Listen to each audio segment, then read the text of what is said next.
Through five hypotheses, Krashen depicts different ways of developing a second language acquisition process. Some of them have become in the theoretical foundations where my pedagogical practice as a teacher underlies. These hypotheses are the acquisition learning distinction hypothesis, the natural order hypothesis, the monitor hypothesis, the input hypothesis, and the effective filter hypothesis.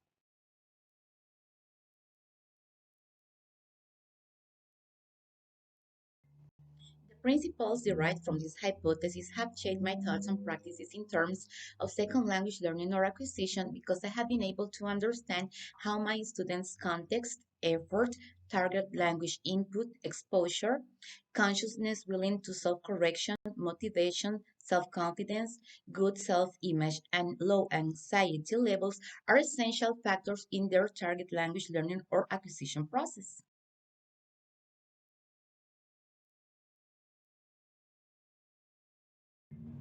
The acquisition learning distinction hypothesis states that adults have two different and independent ways of developing competence in a second language. The first way is language acquisition, which is a subconscious process where language learners are not usually aware of the fact that they are acquiring language.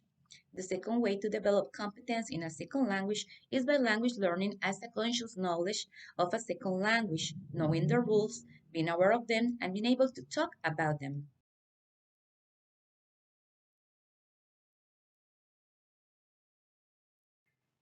The natural order hypothesis is based in the acquisition of grammatical structures that proceed a predictable order. Children acquiring English as a first language tend to acquire certain grammatical morphemes or function words earlier than others. Regarding errors, acquirers make very similar errors while they are acquiring. In this process, they learn simpler patterns that become more complex in time. Similarly, children acquiring English as a second language also show a natural order for grammatical morphemes regardless of their first language.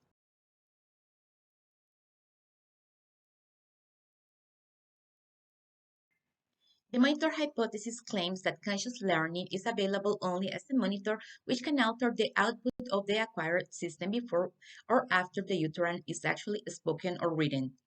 It is the acquired system which initiates normal fluent speech utterances.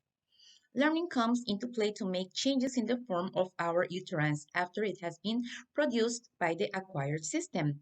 And this can happen before we speak or write or after, by a willingly and consciously self-correction process done under three conditions. Time to think about and use rules effectively, focus on form by thinking about correctness because we may be so involved in what we are saying that we do not attend to how we are saying it, and knowing the rule to produce correct speech.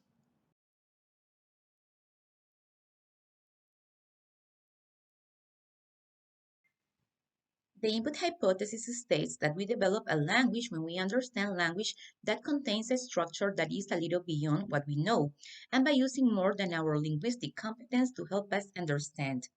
We also use context, our knowledge of the world, and our extra linguistic information to help us understand language directed at us. Eventually, speaking fluency emerged over time on its own by providing comprehensible input.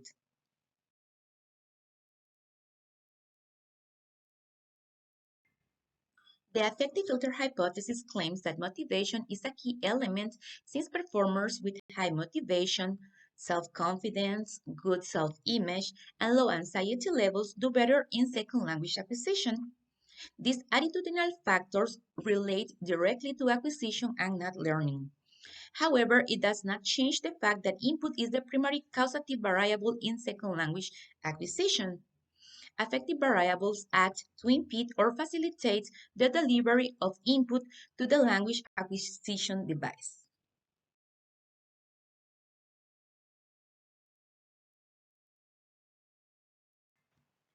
Krashen's theory is still crucial in most language contexts because it offers lights regarding the language acquisition process, which help us language teachers to understand our students' particularities and therefore provide them with a safe learning environment with well-planned, designed, and implemented teaching learning activities and materials to develop a learning process that aids them to create meaningful tools to lead their particular path.